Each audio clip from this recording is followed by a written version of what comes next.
Hello everybody, welcome to study with Shubham. आज हम लोग मॉडर्न इंडियन हिस्ट्री में कुछ टॉपिक्स डिस्कस करेंगे।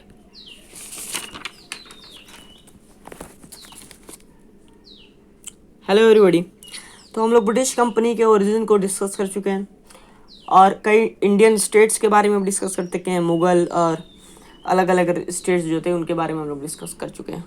अब हम लोग कर्नाटक का एक राज्य था, उसको हम लोग को डिस्कस करना था और कर्नाटक वार के बारे में डिस्कस करना था। तो हम लोग आज ये कर्नाटक के बारे में डिस्कस करते हैं। तो जो कर्नाटक वॉर है, सबसे पहले इसके बारे में हम लोग डिस्कस करते हैं। तो जो कर्नाटक वॉर था वो ब्रिटिश कंपनी और फ्रेंच कंपनी के बीच में हुआ था। आइए सबसे पहले जो फ्रांस है उसके बारे में हम लोग डिस्कस करते हैं। तो जो फ्रांस था उसके इस्टेब्लिशमेंट और ऑर्गेनाइजेशन के बारे में सबसे पहले हम लोग डिस्कस करेंगे, फैक्ट्रीज़ के बारे में डिस्कस करेंगे और गवर्नर्स के बारे में डिस्कस करेंगे। तो सबसे पहले कंपनी की इस्टेब्लिशमेंट और ऑर्गेनाइजेशन के बारे में डिस्कस करते हैं। तो जो फ्रेंच कंपनी थी उसका नाम था कंपनी द इंड ओरिएंटल, और जो फ्रेंच कंपनी थी इसे लुई 14 के समय में बनाया गया था। जब लुई 14 जो थे वो फ्रांस के राजा थे, तो उस समय इस कंपनी को बनाया गया था। और ये कंपनी जो है फ्रेंच पैलेस में जो कि वॉर्सो में और पेरिस में बनाई गई थी। और ये कंपनी जो फ्रांस के फाइनेंस मिनिस्टर थे कॉलबार्ट, उनकी सजेशन पे बनाया गया था।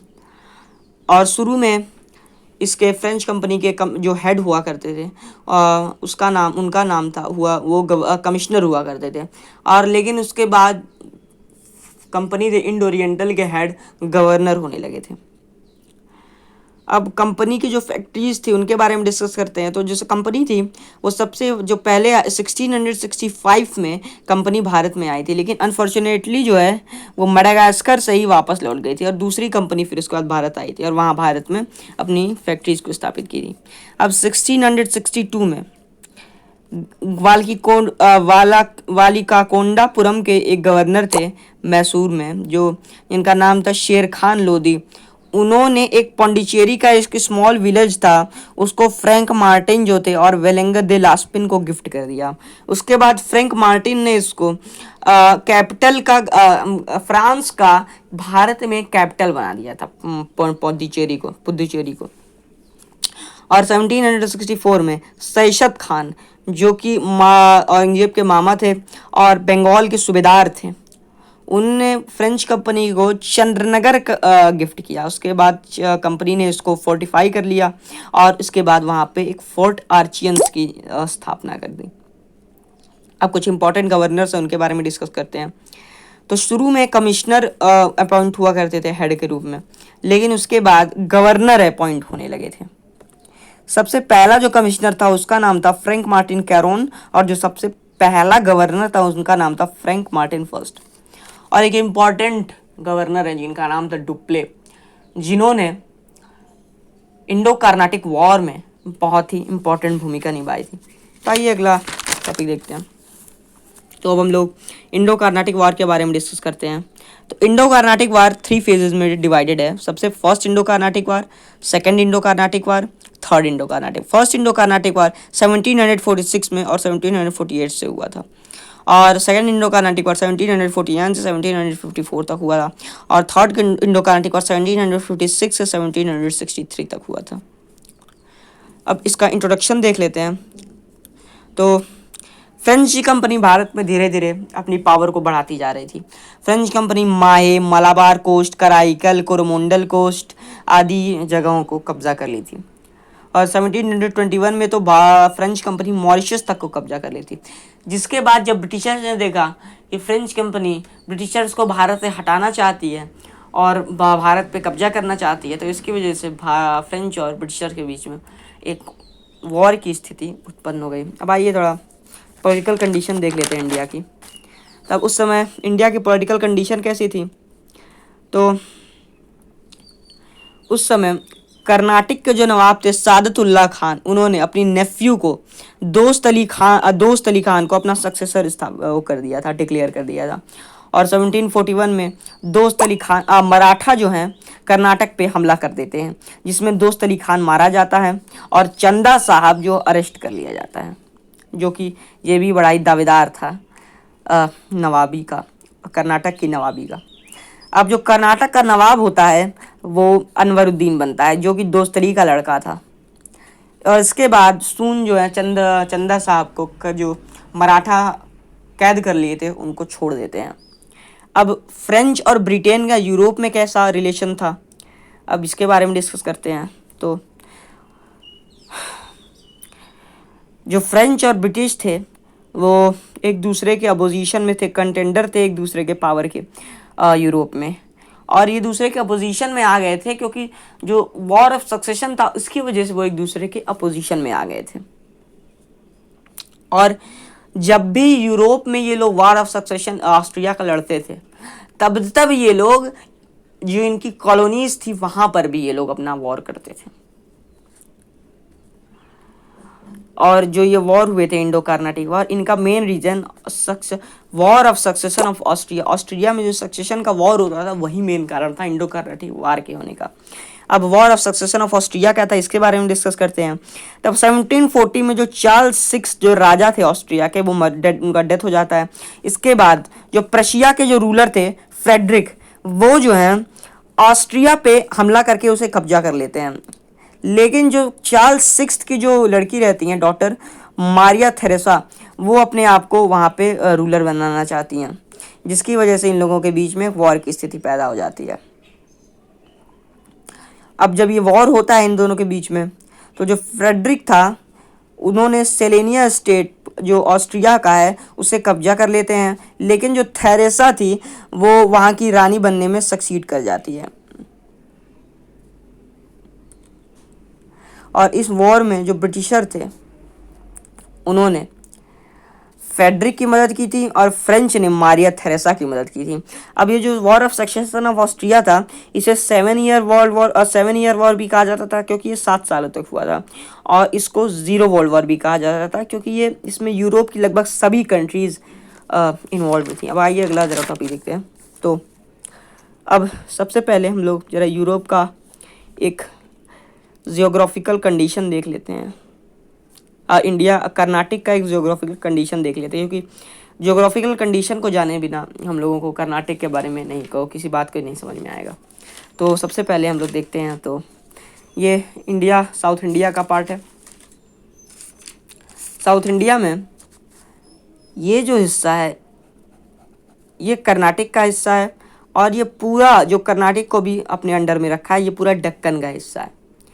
अब देखिए, अब जो दक्कन था वो निज़ाम के अंडर में हुआ करता था, और जो निज़ाम था वो दिल्ली के अंडर में था। निज़ाम जो हैदराबाद का निज़ाम है, और जो लेकिन और जो कर्नाटक था वो जो है निज़ाम के अंडर में, वो हैदराबाद के निज़ाम के अंडर में था।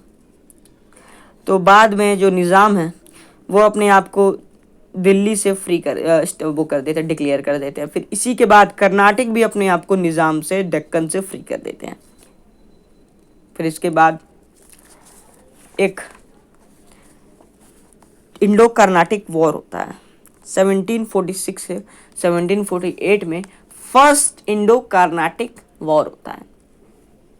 तो आइए फर्स्ट इंडो कर्नाटक वॉर को देखते हैं। ये first Indo Karnataka war Britain और फ्रांस के बीच में था।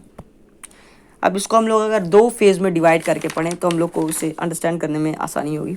तो सबसे पहले इसको फर्स्ट फेज जो है इसका 1746 से 1747, और जो सेकंड फेज है 1747 से 1748।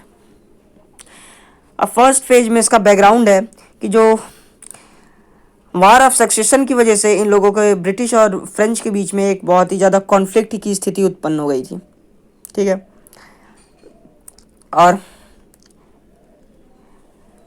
जब यूरोप में वॉर ऑफ सक्सेशन होता है तो ब्रिटेन जो है इंडिया में अपनी आर्मी भेज देती है। इसके बाद फ्रेंच जो हैं अपनी सुरक्षा के लिए लबूर्दुने के नेतृत्व में अब एक आर्मी भेजते हैं ताकि वो अपनी सुरक्षा कर सकें, और लेकिन वो जो आर्मी है वो मॉरिशस में रुक जाती है। अब इसी समय 1749 में डुप्ले जो हैं वो फ्रेंच गवर्नर अपॉइंट हो जाते हैं। अब कारण क्या था ये वॉर होने का?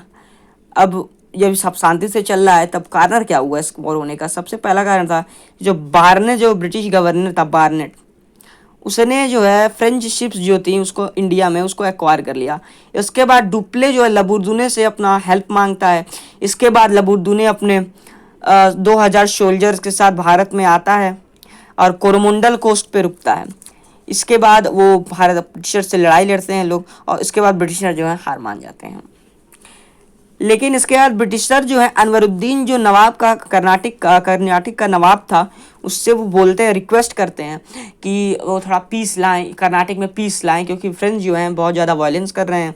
तो इसके बाद जो अनवरुद्दीन है वो फ्रेंच आर्मी से हटने के लिए रिक्वेस्ट करते हैं कि आप हट जाइए और कर्नाटक में एक पीस की स्थिति आने दीजिए। लेकिन जो फ्रेंच थे जब ब्रिटिशर को हरा देते हैं तो वो इतने ज़्यादा एक्सटेसी में आ जाते हैं, खुशी में, जॉय में, यूफोरिया इन लोगों के अंदर इतना ज़्यादा आ जाता है कि एकदम जॉय में आ जाते हैं, अभिमान में आ जाते हैं कि अब हटने से ये लोग मना कर देते हैं। इसके बाद जो वॉर होता है डुप्ले और महफूज अली खान के बीच में, इसके बाद फिर वॉर होता है। अब ये जो वॉर होता है ये अडियार रिवर पे के किनारे मद्रास जो कि मद्रास में है होता है, और ये वॉर सेंट थॉमी में होता है जो अडियार नदी के किनारे था। और इस वॉर में फ्रेंच कंपनी जीत जाती है। अब जब फ्रेंच कंपनी जीतती है तो ये एक मॉडर्न इंडियन हिस्ट्री में पहला इंस्टेंस है जब कोई यूरोपियन कंपनी आर्मी जो है एक इंडियन पावर को हरा रही है। अब इस ये वॉर था ये एक्स ला चैपल की जो ट्रीटी होती है, treaty of Aix la Chapelle, ये 1748 में इसके द्वारा इस वॉर को एंड कर दिया जाता है। अब सेकेंड वॉर क्या होता है? अब सेकेंड वॉर के लिए हम लोग एक पॉलिटिकल सिचुएशन देखते हैं इस वॉर का। अब नासिर जंग जो हैं हैदराबाद के निज़ाम बनते हैं। निज़ाम उल मुल्क की मृत्यु के बाद नासिर जंग जो हैं हैदराबाद के निज़ाम बनते हैं। लेकिन इनकी निज़ामत जो है वो मुजफ्फर जंग के द्वारा चैलेंज कर दी जाती है। मुजफ्फर जंग निज़ाम उल मुल्क की लड़की के सन थे, लड़के थे। अब ये तो हैदराबाद की कहानी है। अब कर्नाटक की कहानी देखते हैं। कर्नाटक में अनवरुद्दीन नवाब बन जाते हैं, लेकिन चंदा साहब जिसे मराठा ने छोड़ दिया था और उसे चंदा साहब अनवरुद्दीन की नवाबी को चैलेंज कर देते हैं। अब इसके बाद कर्नाटक और हैदराबाद में दो फैक्शन या गुट बन जाते हैं। अब ये गुट क्या बनते हैं देखिए, इसको हम लोग टेबल के माध्यम से एक बार समझते हैं। तो ये हैदराबाद और कर्नाटक है। अब ये रूलर का साइड है और ये अपोजिशन का साइड है। रूलर के साइड में हैदराबाद में नासिर जंग था जिनका साथ ब्रिटिशर्स ने दिया था, और अपोजिशन के साइड में हैदराबाद में मुजफ्फर जंग था जिसका साथ फ्रेंच ने दिया था, और कर्नाटक में रूलर के साइड में अनवरुद्दीन था जिसका साथ ब्रिटिशर ने दिया था, और कर्नाटक में अपोजिशन के साइड चंदा साहब था जिसका साथ फ्रेंच ने दिया था। आइएगा अगला देखते हैं क्या है। अब जो फर्स्ट फेज था सेकेंड इंडो कर्नाटिक वार का, इसके बारे में डिस्कस करते हैं। तो जो फर्स्ट वॉर था उसमें 1749 से 1750 के बीच में हुआ था।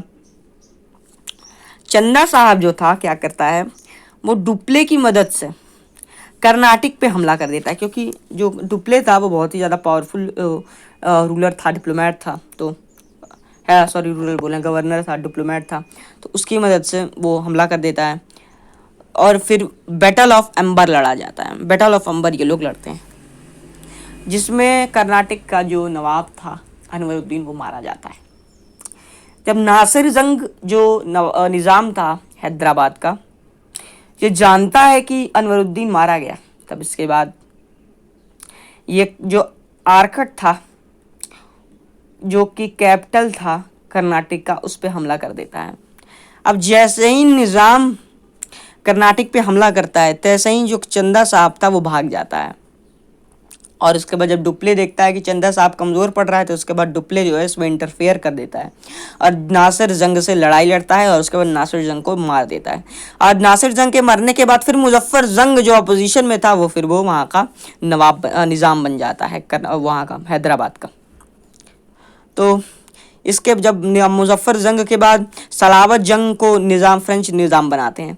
अब ब्रिटिशर जो थे जब ये देख रहे थे कि जो फ्रेंच कंपनी है वो धीरे धीरे भारत में बहुत ज़्यादा इस्टेब्लिश हो रही है, तो ब्रिटिशर जो थे इनसे बहुत ज़्यादा खफा थे, नाराज़ थे, और इनको डर था कि कहीं ये फ्रेंच जो है बहुत ज़्यादा ताकतवर ना हो जाए।